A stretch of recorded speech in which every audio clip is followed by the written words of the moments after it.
Is it like 20 years ago, Bobby? It's probably 20 years ago in New York. I was a developer, as you probably heard, and I always had very strong feelings about autism and how it happened and where it came from.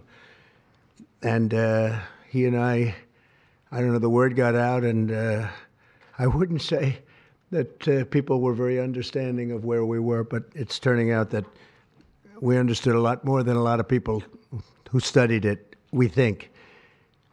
And I say we think because I don't think they were really letting the public know what they knew.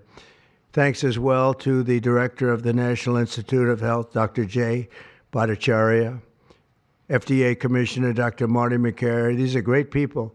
Administrator of the Centers for Medicine and Medicaid Services, Dr. Mehmet Oz, and Acting Assistant Secretary of HHS, Dr. Dorothy Fink.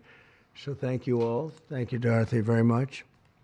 The meteoric rise in autism is among the most alarming public health developments in history. There's never been anything like this. Just a few decades ago, 1 in 10,000 children had autism. So that's not a long time. And I've always heard, they say a few, but I think it's a lot less time than that. It used to be 1 in 20,000, then 1 in 10,000. And I would say that's probably 18 years ago.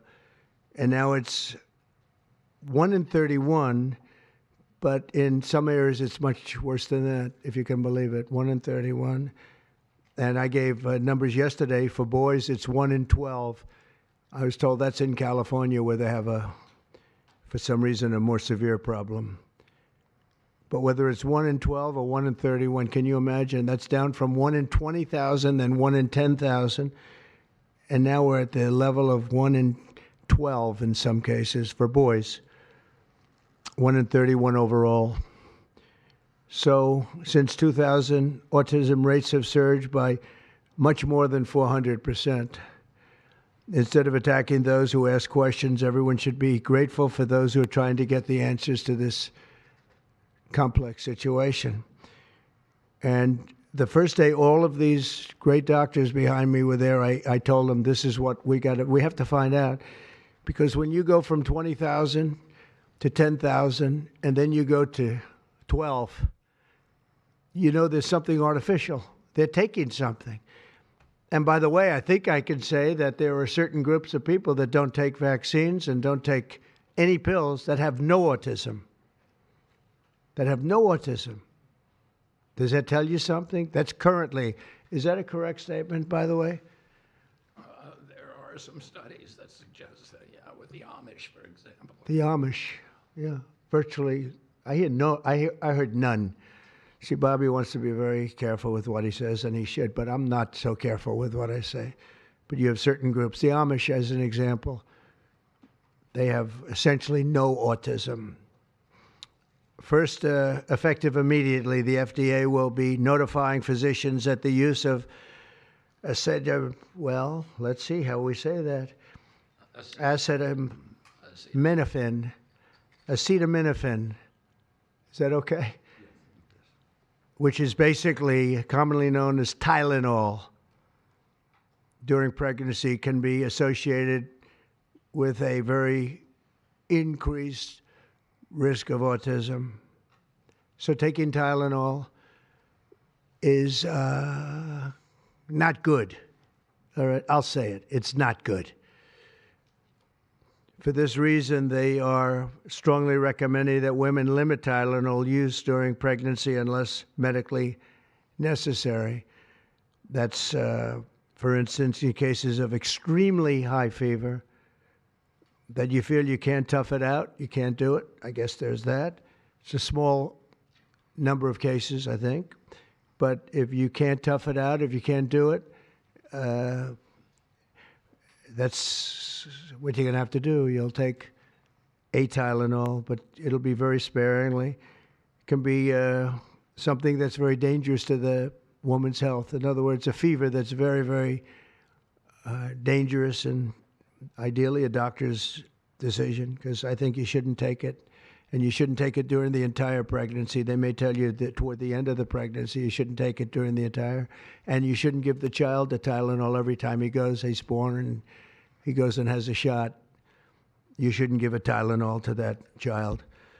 All pregnant women should talk to their doctors for more information about limiting the use of this medication while pregnant. So ideally, you don't take it at all, but if you can't tough it out, or if there's a problem, you're going to end up doing it. The other thing that I can tell you that I'll say that they will maybe say at a little bit later date, but I think when you go for the shot, you do it over a 5-time period. Take it over 5 times or 4 times, but you take it in smaller doses and you spread it out over a period of years. And they pump so much stuff into those beautiful little babies. It's a disgrace. I don't see it. I think it's very bad. They're pumping, it looks like they're pumping into a horse. You have a little child, little fragile child, and you get a vat of 80 different vaccines, I guess, 80 different blends, and they pump it in. So ideally, a woman won't take Tylenol. And on the vaccines, it would be good instead of one visit where they pump the baby, load it up with stuff, you'll do it over a period of 4 times or 5 times. I've been so into this issue for so many years just because I couldn't understand how a thing like this could happen. And it's artificially induced. It's not like something that when you go from all of those, healthy babies to a point where I don't even know structurally if a country can afford it. And that's the least of the problems. To have families destroyed over this is just so terrible. I also, and we've already done this, we want no mercury in the vaccine. We want no aluminum in the vaccine. The MMR, I think, should be taken separately. This is based on what I feel, the mumps, measles, and all the 3 should be taken separately. And it seems to be that when you mix them, there could be a problem. So there's no downside in taking them separately. In fact, they think it's better, so let it be separate. The chicken pox is already separate because when that got mixed in, I guess they made it 4 for a while, it really was bad. So they make chicken pox. Individually, they're okay. When you mix them, something maybe happens. So there's no downside in doing it. It's not like, if you do it, bad things. No, it's only good side. And it may not have that much of an impact, but it may have a big impact. So let those be taken separately. And then hepatitis B is sexually transmitted. There's no reason to give a baby that's almost just born hepatitis B. So I would say wait till the baby is 12 years old and formed and take hepatitis B. And I think if you do those things, it's going to be a whole different, it's going to be a revolution in a positive sense in the country. The FDA will be updating the label of an existing drug to reflect potential benefits in reducing some autism symptoms. This gives hope to the many parents with autistic children that it may be possible to improve their lives. That's one of the things that I'm very, very happy about. I mean, this was mostly going to be on how not to have the child affected, but we've learned some pretty good things about certain elements of genius that can be given to a baby, and the baby can get better, and in some cases maybe substantially better. Not going to be easy, but be a lot easier if it didn't happen in the first place, as these great parents fully understand, right? They fully understand. I feel so terribly for... I have so many friends with autistic children. It's a tough situation. Finally, to help reach the ultimate goal of ending the autism fever, the NIH will be announcing 13 major grant awards from the Autism Data Science Initiatives. And to be honest with you, to me, that's the least important. It's not even a money thing at this point. There's so much money, but they have to do, and they have to move quickly. When the alternative is that nothing bad can happen, let's do it now. I was just saying to Bobby and the group, let's do it now. Nothing bad can happen. It can only good happen. But with Tylenol, don't take it. Don't take it. And if you can't live, if your fever is so bad, you have to take one because there's no alternative to that. Sadly, first question, what can you take instead? It's actually, there's not an alternative to that. And as you know, other of the medicines are absolutely proven bad. I mean, they've been proven bad with the aspirins and the Advils and others, right? And they've been proven bad. So I'd like to ask Bobby to get up to the podium and say a few words, and then Dr. Bhattacharya and Dr. McCary, Dr. Oz, Dr. Fink, followed by two incredible mothers that have experienced firsthand what this country is going through, what parts of the world are going through. And I will say there are parts of the world that don't take Tylenol. I mean, there's a rumor, and I don't know if it's so or not, that Cuba, they don't have Tylenol because they don't have the money for Tylenol, and they have virtually no autism, okay? Tell me about that one. And there are other parts of the world where they don't have Tylenol, where they don't have autism. That tells you a lot. And I want to say it right now. And, you know, the way I look at it, don't take it. Don't take it. There's no downside in not taking it. So I'd like to ask Bobby to come up and say a few words. I hope I didn't ruin his day, but that's the way I feel. I've been very strong on the subject for a long time. You know, life is common sense, too. And there's a lot of common sense in this, and I wish things like this were brought up, and this group has worked so hard on it, but I'd like to be a little bit more, a little speedier in the process of a recommendation, because there's no harm in going quicker. There's absolutely no harm. At worst, there's no harm. Thank you very much. Bobby, please. Thank you, Mr. President. To meet the President's challenge, I ordered HHS to launch an unprecedented all-agency effort to identify all causes of autism, including toxic and pharmaceutical exposures. At President Trump's urging, NIH, FDA, CDC, and CMS are turning over every stone to identify the etiology of the autism epidemic and how patients and parents can prevent and reverse this alarming trend.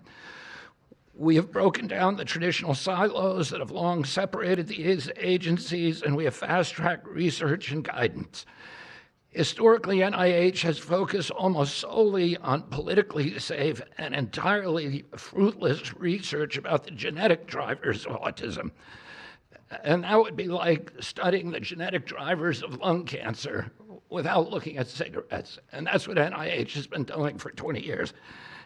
As a result, we don't have an answer to this critical question, despite the cataclysmic impact of the epidemic on our nation's children. We are now replacing the institutional culture of politicized science and corruption with evidence-based medicine. NIH research teams are currently testing multiple hypotheses with no area off limits. We promise transparency as we uncover the potential causes and treatments, and we will notify the public regularly of our progress. Today, we are announcing two important findings from our autism work that are vital for parents to know as they make these decisions. First, HHS will act on acetaminophen.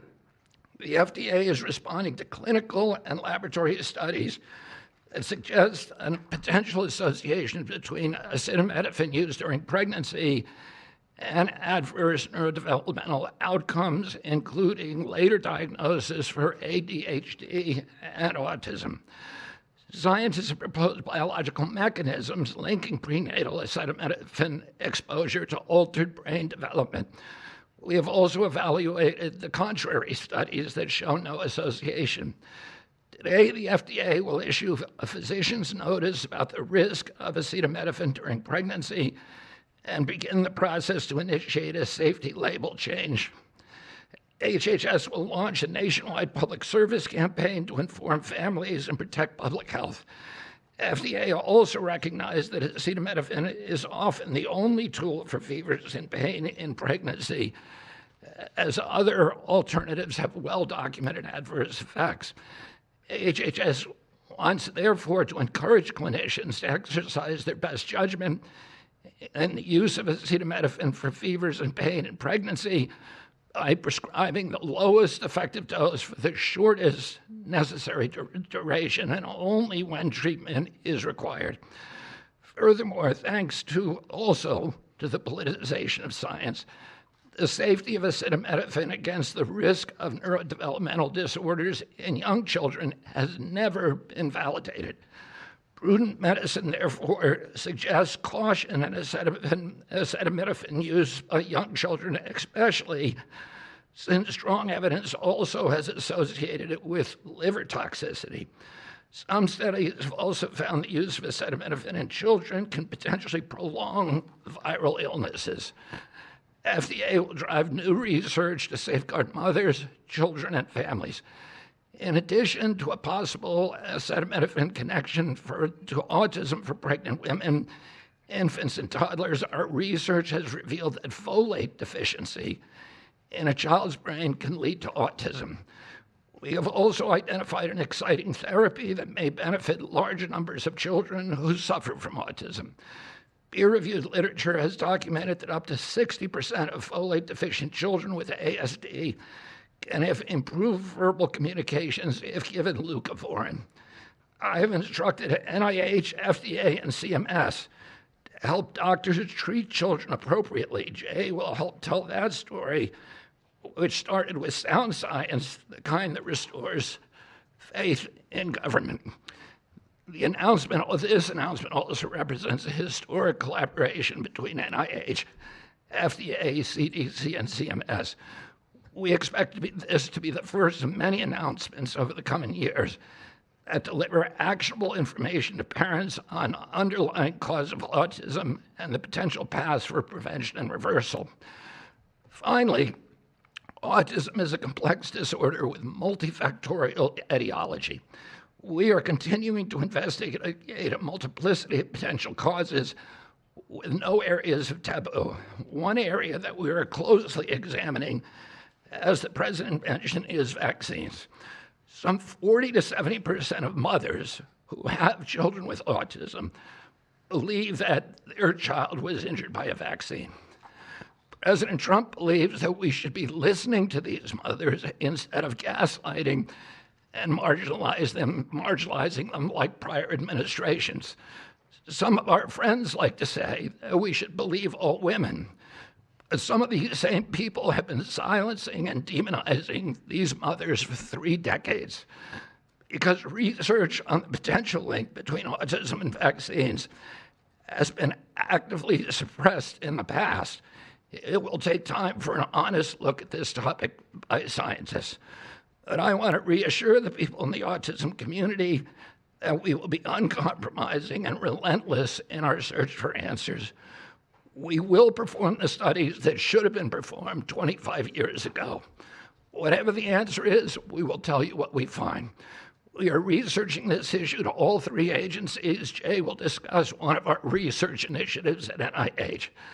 This model of unleashing unbiased, depoliticized, gold standard scientific research and academic freedom to deliver actionable information to prevent and reverse disease will be a model for the framework to deliver similar results for many other chronic conditions that plague Americans.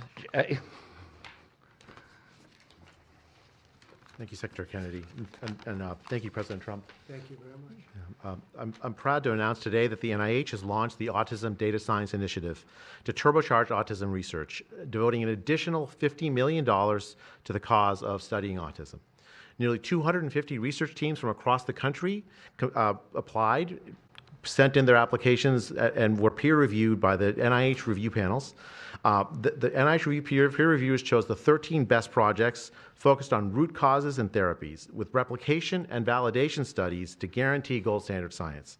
The studies feature a new kind of science called exposomics, where scientists consider environmental and medical factors, nutrition, events during pregnancy, in combination with biology and genetics to answer vital questions about autism.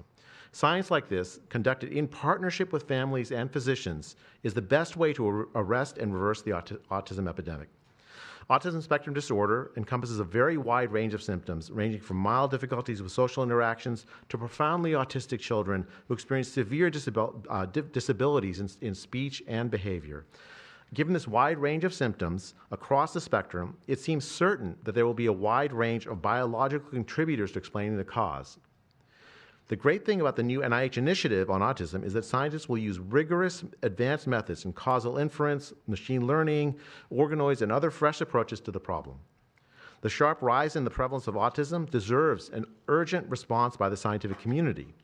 As Bobby said, the NIH has invested a lot of money to study autism over the years, but the research has not produced the answers that families and parents of autistic children deserve, and autistic children themselves deserve. For too long, it's been taboo to ask some questions for fear the scientific work might reveal a politically incorrect answer. Because of this restricted focus in scientific investigations, the answers for families have been similarly restricted, often pointing families to behavioral therapies that don't work for every kid or suggest non-modifiable genetic factors as the cause. But genetics alone can't explain such a sharp rise in autism prevalence over just a few decades, as the president said. In coming months and years, as NIH scientists learn more that can help autistic children and their families, we won't delay. Like scientists often like to do, I can say as a scientist myself, it's really tempting to delay, but but in face of a problem like this, you have to move fast. But we will not delay before telling American people about what we find, and we will win the public trust with transparency and rigor. Already, our broadened focus on autism research has pointed to 2 items that will help families prevent and treat some cases of autism. I'll leave the good news on these 2 items to my close friends and colleagues, Dr. McCary and Dr. Oz. We've been working together closely on this problem for the past 6 months, and our cooperation represents an unprecedented collaboration with Secretary Kennedy's Department of Health and Human Services and with President Trump. I'm delighted to introduce Dr. Marty McCary, Commissioner of the Food and Drug Administration, who will tell you about these announcements of practical help for families with autism. Great, thank you, Dr. Bhattacharya. Mr. President, this is the start of a historic shift in medical culture. This administration is working together to ask big questions about why our nation's children are getting sick so fast. Too often, medicine is doing small little studies, giving us answers we already knew. But we've got to make a difference. You've given us a charge to identify root causes, and we are not going to stop so that we can end the suffering we are watching. And if you've seen a kid with autism, with severe autism, it's hard to watch. Kids get frustrated, they get angry, they can be crying because they want to speak and they can't speak. It's hard to watch, and it may be entirely preventable. For an epidemiologist, that child is an expanding statistic, but for a child, it can be brutal to have autism. Today, the FDA is taking action to update the label on acetaminophen and sending a letter to all U.S. doctors letting them know about the risks in pregnancy. We now have data we cannot ignore. There's a very large study, the Boston Birth Cohort, with researchers that have, from Johns Hopkins, my former institution, and Boston University, found quote-unquote consistent associations between acetaminophen in pregnancy and autism. And the Nurses' Health Study with researchers from Yale, Columbia, and Harvard looking at 9,000 kids found that acetaminophen use in pregnancy was associated with neurodevelopmental disorders. And 4 weeks ago, a Mount Sinai Harvard study reviewed all the existing literature and found the overwhelming body of evidence points to an association.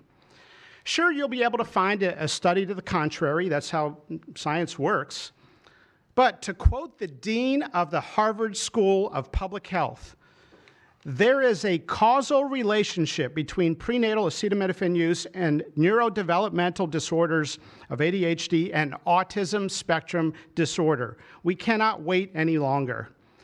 And honestly, there's been this perfunctory, reactionary, mindless practice in medicine. I learned it in medical school and residency. Just treat all fevers, low-grade fevers, treat them with acetaminophen. Why? What are we doing? A study out of Hopkins actually showed that treating a fever can prolong the duration of illness in a young kid. Maybe that's because a fever is a body's natural way of ridding an infection. When my wife was pregnant and delivered our son a few months ago, they pushed her to take acetaminophen for a low-grade fever. She said no, and then they looked to me and I said, absolutely no. I'm also here to announce good news. Today, the FDA is filing a Federal Register notice to change the label on an exciting treatment called prescription leucovorin so that it can be available to children with autism. You know, autism, may also be due to an autoimmune reaction to a folate receptor on the brain, not allowing that important vitamin to get into the brain cells. It's a fairly established, mature pathway. Again, we have a duty to let doctors and the public know. We are going to change the label to make it available. Hundreds of thousands of kids, in my opinion, will benefit. One study found that with kids with autism and chronic folate deficiency, 2/3 of kids with autism symptoms had improvement, and some marked improvement. Mr. President, you told us to do what's medically right, to go bold, and not worry about the corporations and the lobbyists. So that's what we're here doing today. Thank you, Mr. President. Good, thank you. Thanks, Marty. I think you all appreciate the passion in the President's voice. We've been hearing that since the inauguration. In fact, even before the inauguration, the President was upset about what he spoke to today. And so together with Secretary Kennedy, who's made it his life's work to address some of these challenges with autism, they challenged us. In fact, they were harsher than that. They wanted no silos to break down what the NIH would do, what the FDA would do, what CMS would do. They insisted that the physician leaders bust through the clutter because their agencies had the power if we didn't do what every other prior administration had done, which is to let people function within their siloed environments. Because of that, in historic fashion and a very accelerated manner, we have a response today to the autism crisis. It is the first of several chapters, but this is breaking news. You've heard some of it. The response to the autism crisis is going to continue to come to you under Secretary Kennedy's leadership, and the President wouldn't have it any other way, as you've heard. The FDA, based on NIH research, is approving prescription leucovorin for treatment of autistic children. Now, if you're following the script, there should be two questions that you have, two questions that should come to your mind. The first is, how will patients and parents get access to the treatment? I'll tell you how. Over half of American children are covered by Medicaid and CHIP, government health insurance, over half. And therefore, because they're covered in Medicaid and CHIP, upon this label change by Marty, state Medicaid programs in partnership with CMS will cover prescription leucovorin around the country. It's yours, but you have to go to a doctor to get a prescription because they know your child, they know you, and they know the medication. States will also have tools to monitor its use and ensure appropriate utilization. That's important for a bunch of reasons because we want the right kids getting the right prescription medications. We believe private insurance companies will rapidly follow our lead if they have not already done so. And again, to make sure that this is safe and effective treatment, you need a physician to prescribe the medication because it's on prescription.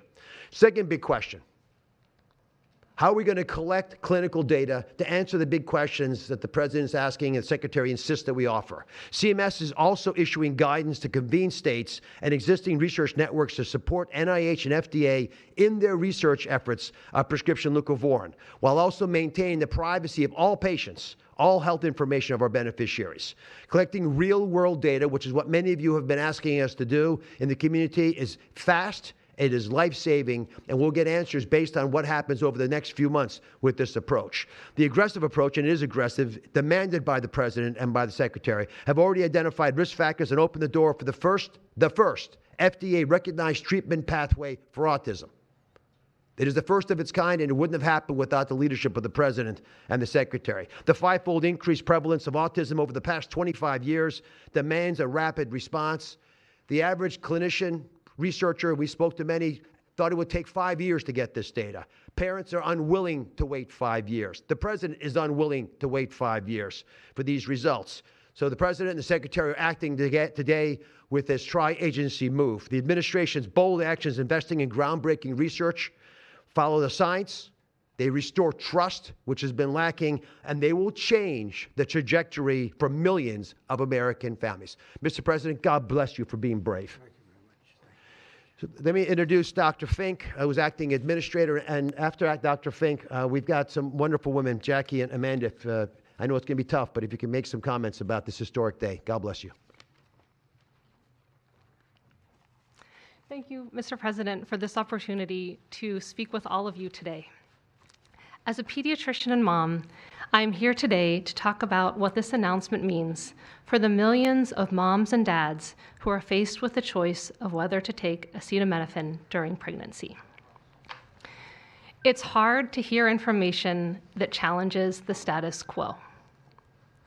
We are sharing this information not to confuse, but to empower parents to make the best choices when taking medications during pregnancy. We are all concerned about the rising rates of neurodevelopmental disorders, including autism. President Trump and Secretary Kennedy are dedicated to radical transparency so that patients have the best, most up-to-date information. We are also sharing this information with our nation's doctors, and we encourage you, as always, to consult with your doctor to make the best decision for you. All too often, it's easy to think that medicines we buy without a prescription pose little to no risk for the mom or the baby. As you heard today, pregnant women who need high fever or pain reduction during pregnancy should take the lowest effective dose of acetaminophen for the shortest possible duration. Most women will not meet these indications during their pregnancies. I am encouraged by these developments today because it is another example of our commitment to the American people to leave no stone unturned in improving the health of our nation's children. Next, I'm going to turn it over to some incredible mothers who are going to share more about their stories, and we're so grateful to have you here today.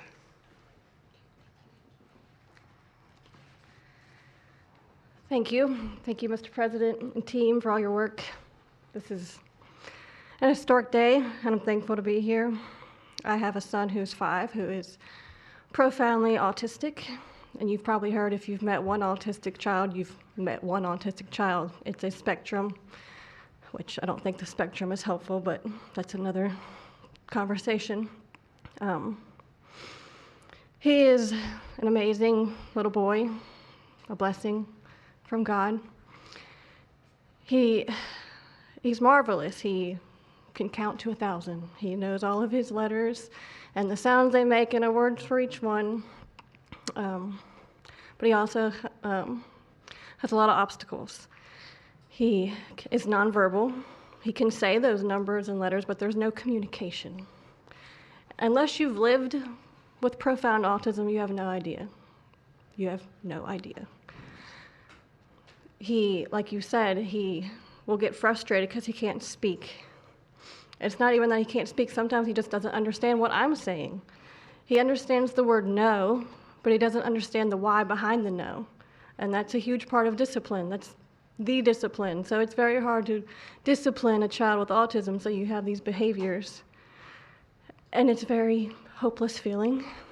It's very isolating being a parent with a profound autistic child. Even just taking them over to your friend's house is something we just don't do because, again, they're going to be met with no, no, no, and no understanding of why. And then there's a meltdown. And then you're in a situation where you're just helpless and you're just trying to protect your kid. So it's just better not to do it. You learn your limits, and it's been really hard.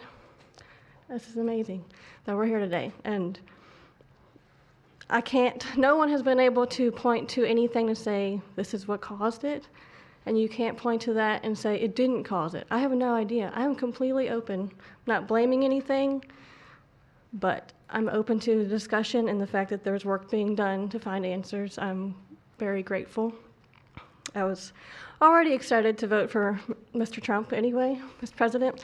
But when we got word of RFK doing his work, I was ecstatic. I could not wait for this work to be done, that somebody would try to find us some answers.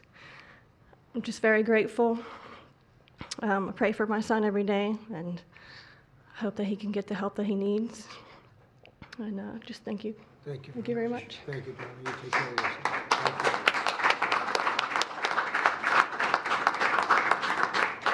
Hi, my name's Jackie. I'm also extremely grateful for the opportunity to be here and share my son's story.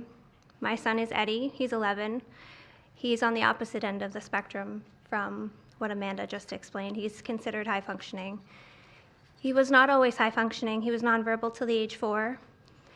We've had quite a hard time to get to the place where we are today. I am just so grateful to President Trump and the entire administration for finally listening to moms who have been crying out for help, for answers for years.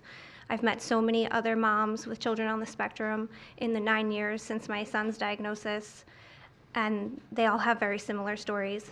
And they've all just wanted somebody to listen, to not ridicule them or look at them like they were the crazy people. It's hard when you don't have doctors that take the time to really listen and find out when the change happened and what change happened. And it's just, I've been praying for this day for 9 years, and I'm so thankful to God for bringing the administration into our lives, and I'm speechless. This day is a day I never thought would happen. I thought that we would never have an administration that was courageous enough to look into things that no prior administration had. So I'm just here to express my gratitude, and I am looking forward to what comes from this, and hopefully we just get more answers. So thank you. Thank you very much. So I just want to say acetaminophen is basically Tylenol, essentially, because I noticed that term is used throughout this conference. So it's essentially Tylenol. And I just recommend strongly that you don't use Tylenol unless it's absolutely necessary. I understand it's maybe 10% of the women that are pregnant are, would perhaps be forced to use it. And that would mean you just can't tough it out. No matter what you do, you can't tough it out. So that's up to you and your doctor. But there's a very strong recommendation, maybe stronger from me than from the group, because they're waiting for certain studies. I just want to say, I want to say it like it is. Don't take Tylenol. Don't take it. If you just can't, it's fight like hell not to take it. There may be a point where you have to, and that you have to work out with yourself. So don't take Tylenol. Other things that we recommend, or certainly I do anyway, is, and it's so important to me to see the doctor 4 times or 5 times for a vaccine. Don't let them pump your baby up with the largest pile of stuff you've ever seen in your life going into the delicate little body of a baby. Even if it's 2 years, 3 years, 4 years, you just break it up into, I would say 5, but let's say 4 visits to the doctor instead of 1. And certain things I think you should do. We've already taken out and are in the process of taking out mercury and aluminum now. You know what mercury is. You know what aluminum is. Who the hell wants that pumped into a body? And there were rumors about both of them for a long time. But we're having them taken out. We're having them taken out of the vaccines. Hepatitis B, again, that's sexually transmitted. And we think you should wait. I think you should wait till 12. I'm making these statements from me. I'm not making them from these doctors, because when they talk about, different results, different studies, I talk about a lot of common sense. And they have that too. They have that too, a lot. But I recommend the hepatitis B. Take it at 12. Sexually transmitted. You don't have to give it to the baby when the baby's 2 years old. And there are a lot of theories on that, but not when they're 12.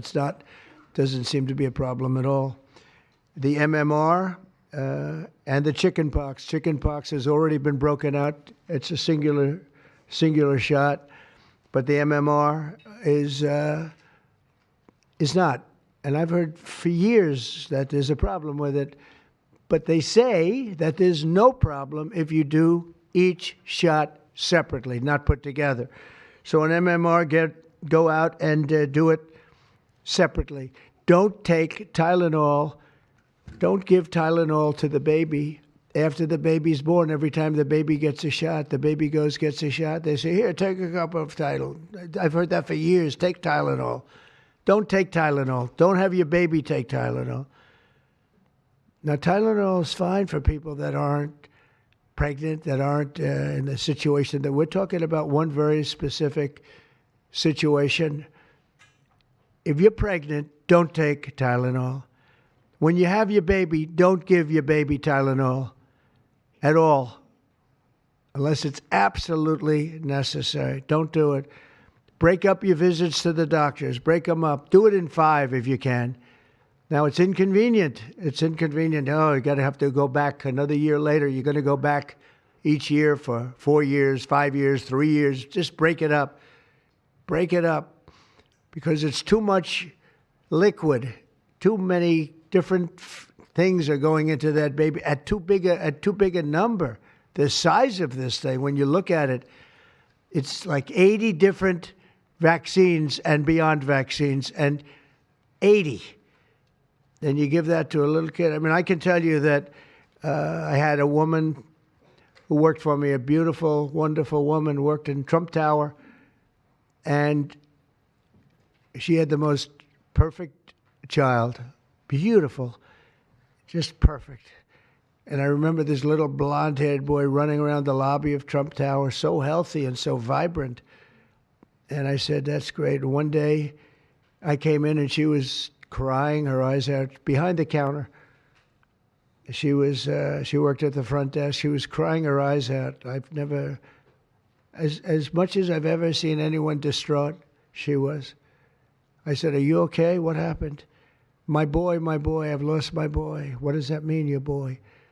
My boy, you know him, sir. You've seen him grow up. He was so beautiful. And I took him for a vaccine, sir. And he developed this unbelievable, I think she said 107, 108. You know, it goes well beyond when this happens. It goes up to 106, 107, 108. You know, we hear 105 and you're in trouble, but it just goes up to a level that you never hear about, but it goes up very high. And it's fried. They get fried. She said, I took him, he developed an unbelievable temperature. And I've lost him, sir. He's gone. And then I saw the boy. It was so tragic to see. That was the following day. After the vaccine. And I've seen it 2 other times, and I think 3 other times, but 2 other times, where they go to the doctor and they get the vaccine, they get the shot. The kid is, badly hurt. Let's be nice, badly hurt. And just do it. Break it up into 5, break it up into 4, break it up into 3 if you have to, but go to the doctor 4 times instead of once, or 5 times instead of once. And for some reason, they insist that you put it all into the body, and maybe that's the drug companies that make more money that way. Maybe it's the doctors because they don't want to be, doing this so much. Maybe it's the doctors. They get maybe more money. Who the hell knows what it is? Don't do it. Get them broken into 4 or 5 visits. Do it 4 or 5. That means you have 20%, 25% what you're putting into the baby's body. It can only help.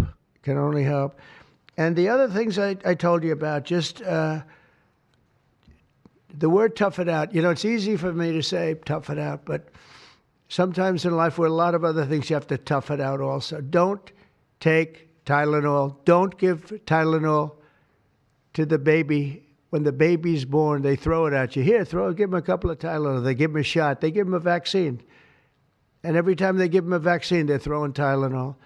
And some of these babies, they're long born, and all of a sudden they're gone. And it doesn't hurt not to do it. It doesn't hurt. There's no downside. There's no downside at all. And break up MMR. Break it up. It's practically a known fact that if you break it up, you're not going to have a problem. But for years, we've been hearing how bad MMR is as a combination. And I'm very happy that you broke out chickenpox, because that was really a problem. And there are other things. It's interesting because there are other things, we were talking about it, other different drugs, pills that you take that we know are so bad and they don't take them anymore. But for some reason, with this, they keep taking it. Don't take Tylenol. There's no downside. Don't take it. You'll be uncomfortable. It won't be as easy, maybe, but don't take it. If you're pregnant, don't take Tylenol. And don't give it to the baby after the baby is born. And we have more than 3 years left. And I told Bobby and the doctors behind me, and they are so committed to this, I told them that this is the number one thing I want to do from you. And, we have something else called Favored Nations, where I'm going to be reducing drug prices by 1,000%, by 900, 600, 500, 1,200. We're going to be reducing drug prices at levels never seen. It's called Favored Nations. We're going to be paying what right now, we're like the garbage can for the rest of the world, and we have been for forever. We pay much higher for drugs than the rest of the world. We subsidize the rest of the world. We're not doing that anymore. And that's a big thing. That's a big thing. That's bigger than anything. I told the story the other night that I was so proud in my first term that for the final year, drug prices went down 0.25%. And I was so proud. I said, why? I'm the first one to do it. I think it was 28 years, they said, where drug prices went down from the beginning of the term to the end. And I was so proud. I called a news conference. I said, drug prices have gone down. First time it's happened in 28 years. You know what it was? 0.25%. I was so proud. Now we're going to have them go down from $100 a pill to $9 a pill. From $1,300 for a shot of like an Ozempic or I call it the fat pill or the fat drug. Sometimes it works, I guess, for people. The ones I've seen, it hasn't worked so well. I got a lot of friends, they're fat. They said, yeah, I lost some weight. I said, you don't look it to me. But they paid $1,300, $1,200, and they go to London and they pay $88. And they call me, they go, what's this all about? We're subsidizing the rest of the world stupidly because we have a lot of stupid people in this country running things. And how big is that? But to me, that's nothing compared to autism. I see that gorgeous boy. I have a big present for him in the back. You bring him back. We're going to bring him into the Oval Office. I have the best present he's ever going to get, okay? A big one. I saved it for you, okay? Because I heard you were coming. Look how beautiful he is. So that's it. There's nothing much to say. Don't take Tylenol if you're pregnant, and don't give Tylenol to your child when he's born or she's born. Don't give it. Just don't give it. And we're going to have, I think, really, if you do all the things that I say, break it up. Just break it up. Break up the shots with the doctor. MMRs, as I told you, separate. Chickenpox already separate. You do these things. I'm telling you, I want to, when I leave office, I don't want to have, it's going to be the kind of number that we're hearing where it's 1 in 32 or 1 in 10, because I've heard 1 in 10 also. And in California, it's really bad. I want it to be, let's get it back to maybe 1 in 10,000 or 1 in 20,000 or maybe none in 20,000. And the only way you're going to do that, because this is artificially induced. This is induced by something. You don't go from 1 in 20,000 to 1 in 10,000, then to 1 in 10. That means you're taking something and something's wrong. And I feel very certain, and I know I'll be criticized. Someday they'll look back and they'll say, well, it wasn't, but I think it will. I think we're going to have a tremendous, this is the most important. There's nothing more important than me. We cured inflation that Biden gave us. He gave us so much inflation, the biggest ever in history. We got inflation done. We brought prices down. We gave you the largest tax cuts, all that stuff. It doesn't mean a thing compared to what we're doing today. This means everything. So we're going to save a lot of children from a tough life, really tough life. We're going to save a lot of parents from a tough life. Okay, how about a few questions? Let's just make it on this subject. This is so beyond as a subject that I'd rather not talk about, some nonsense on the economy. And I will say this, the economy is unbelievable. The stock market just hit another record high and all that stuff. This means more to me. Yeah, please. Mr. President, I have one on your announcement, one on vaccines that's also related. Yes. Why do you think we haven't heard more previously about the tie to autism in acetaminophen? Nobody knows. I don't know. Not only that, when you say it, you get attacked. I was saying something similar, not as strongly, because now facts are on our side. But I was saying it with Bobby 20 years ago, and I was attacked. I said, whoa, what was that all about? I had no idea. You get attacked. I don't know. The medical community, the drug companies, doctors, I don't know what it is. All I want to do, I don't care. I don't care about being attacked. It doesn't matter to me. I believe that the numbers at the end of our term or shortly thereafter could be really phenomenal. I want it to go up just like it came down to this horrible level. 1 in 10, 1 in 12. I was told 1 in 10. I was told 1 in 12. Today I heard 1 in 31 if you add the girls and the boys together. It's crazy. And it was 1 in 10,000 and 1 in 20,000. It's not even sustainable for a country. You want to know the truth. And there are other places that don't have it. And they have things in common. And that's called medical research. Yeah, please. Mr. President, I'm curious as you look at the trend lines, Yeah. how much of this is the causation of acetaminophen and how much is sort of better diagnosis, doctors, researchers having a better understanding of what is on the autism spectrum? Do you want to do that? Sure, go ahead, Bob. That's one of the canards that has been promoted by the industry for many years, that it's changed diagnostic criteria, better recognition. But there's been study after study done of that completely debunks that. One of them by the Mind Institute at UC Davis, University of California.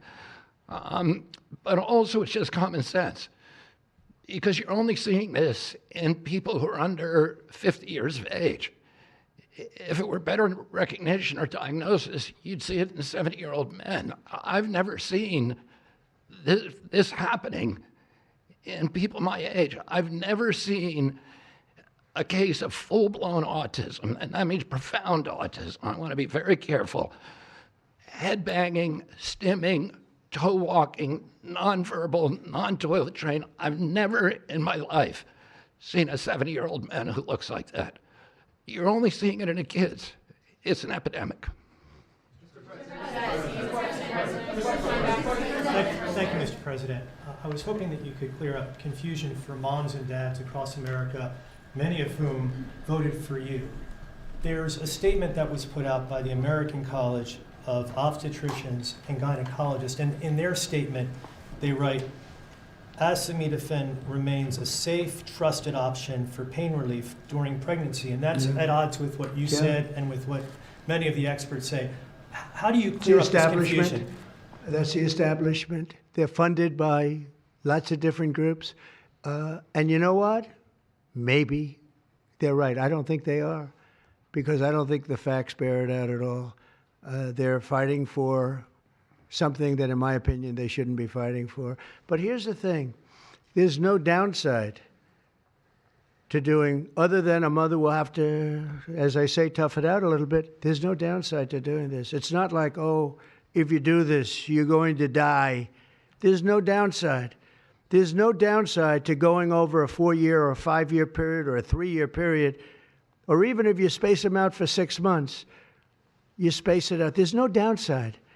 And that's why I will say the gentlemen behind me, they have very strong views, and they feel that we're right, but they'll have more research done over the next 2 months. I said, well, 2 months is a long time. A lot of people could be saved, and there's no downside to doing it. Everything I said, there's no downside to doing it. It can only be good.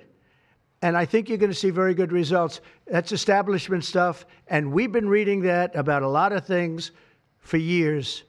And you know what's happened? We've gone from 1 in 20,000 to 1 in 10,000 to 1 in 32 to 1 in 10. Think of it. 1 in 10 or 12 or 1 in 31. Think of it. 1 in 31 people, young kids, get autism? What is it, Jeff? My question is about leucovorin.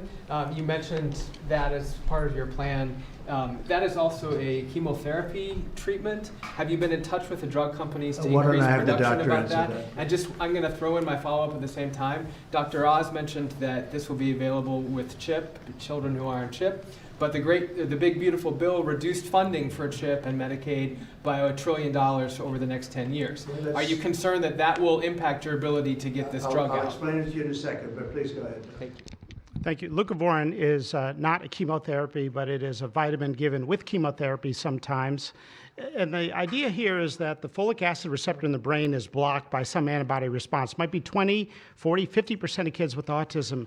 And leucovorin will bypass that blocked receptor. And that's why so many doctors are probably seeing so much clinical improvement on kids with leucovorin. So are you going to increase production? Yeah, we've been in touch with the companies, and they are prepared to ramp up production. And we actually talked to them about a month ago.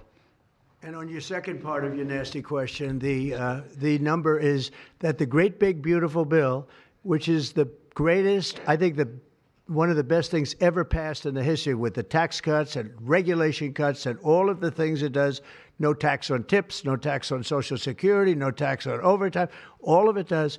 It also gives $200 million, as just explained by Dr. Oz, and I'd like you to explain that to exactly what you're saying. The Big Beautiful Bill actually increases Medicaid spending projected over the next 10 years by $200 billion. There's also a $50 billion Rural Health Transformation Fund, which will allow a lot of these programs to get in the rural parts of the country that the President and Congress are handing to governors to start distributing. Those grants have already gone out. The money will be allocated by the end of this calendar year. And I want to point out that the ability of NIH to do research that feeds and hands the ball to the FDA, which then can change labeling to allow Medicaid programs in states to fund this program, will ensure that the things that President Trump and Secretary Kennedy desire are financially affordable for the families around America. You mentioned CHIP, sir. That's why I asked that question. You mentioned that CHIP would fund this for children. Well, most of the kids are on Medicaid, probably 43% on Medicaid, another 8-10% on CHIP. And all the programs in general are being evaluated. Most of what the One Big Beautiful Bill was seeking to do was to remove fraud, waste, and abuse. But the programs themselves should stay financially intact for the people for whom they were designed, and in this case, for children.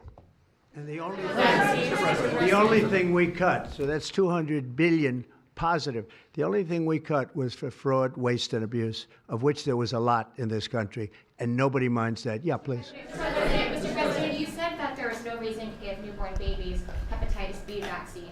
But hepatitis B can be contracted not just through sexually transmitted diseases. It can come from needles to open wounds. So when you say you feel, is that appropriate to be telling? I think it's absolutely appropriate. I think they should wait till they're 12 years old. Yes, please. Mr. President, thank you all for being here. You've been talking about reducing autism by spacing out vaccines. Would you like other combined vaccines babies receive to be spaced out, like MMRV?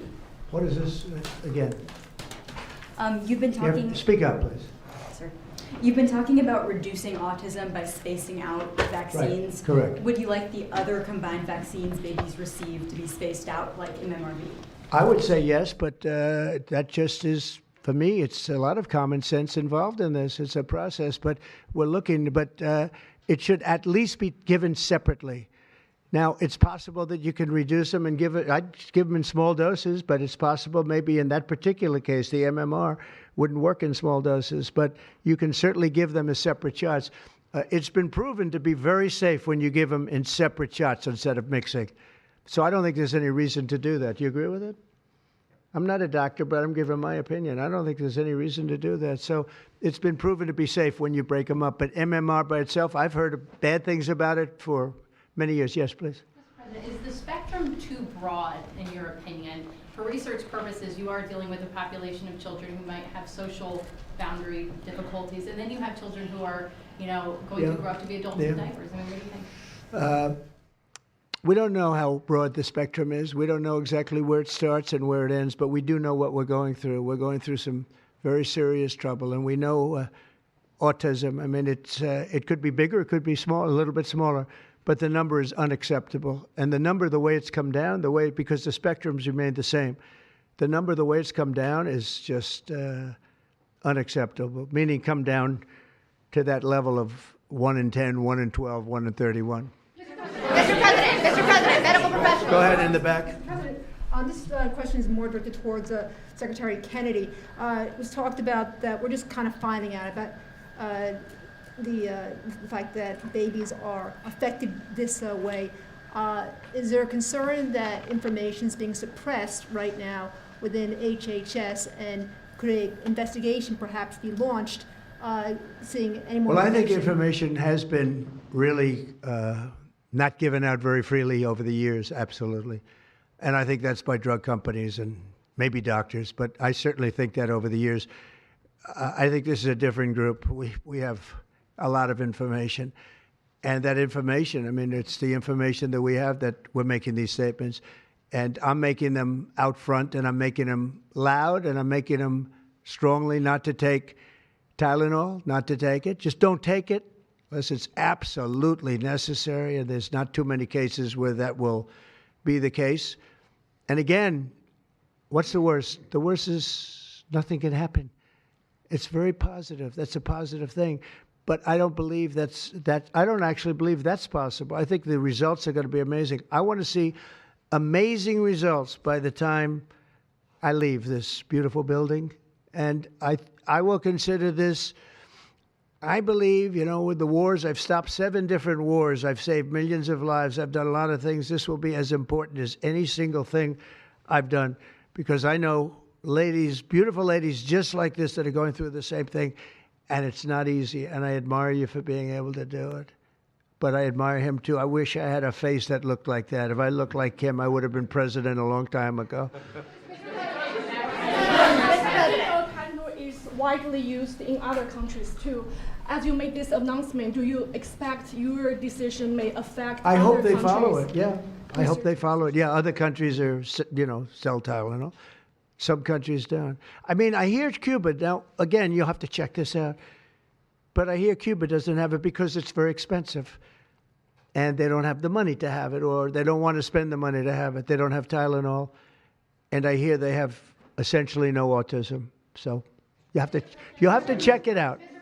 Yeah, Brian. Medical professionals have warned for decades. I said, no, not you. You're CNN. You're fake news. Go ahead, Brian. Thank you, Mr. President. I want to go back to the Amish community, if I can, just for a second. I recently saw a man from Minnesota, an Amish man from Minnesota, on a podcast, and the host asked him what the rates were for like ADHD and autism, and he had no idea about ADHD, didn't know that it existed, and certainly didn't know of any cases. What are they doing? It doesn't exist with the Amish community, and they don't take all of this junk. It doesn't exist. That tells you, doesn't that tell you?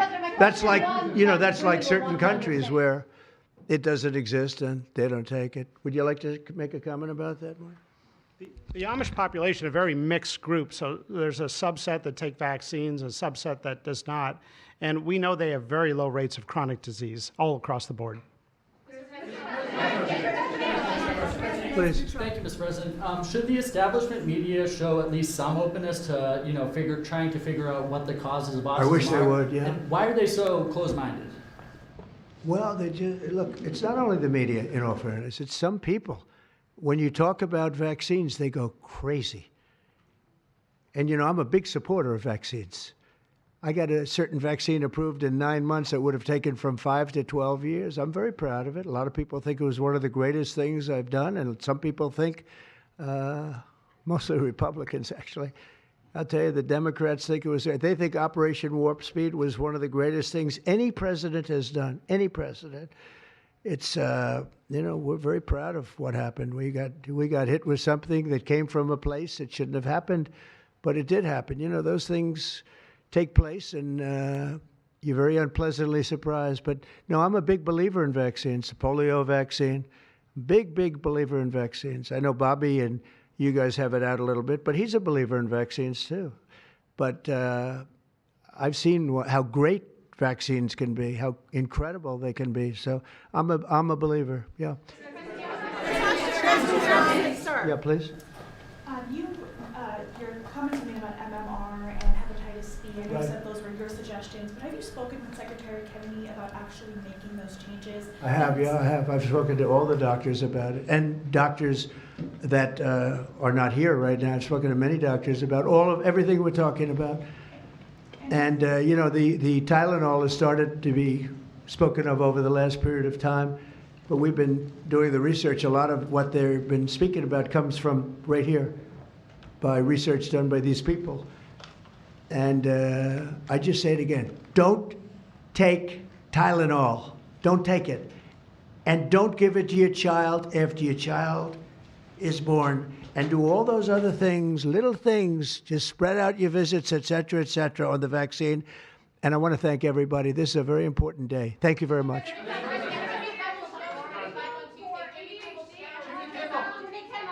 Will you meet with the Democratic leader, sir?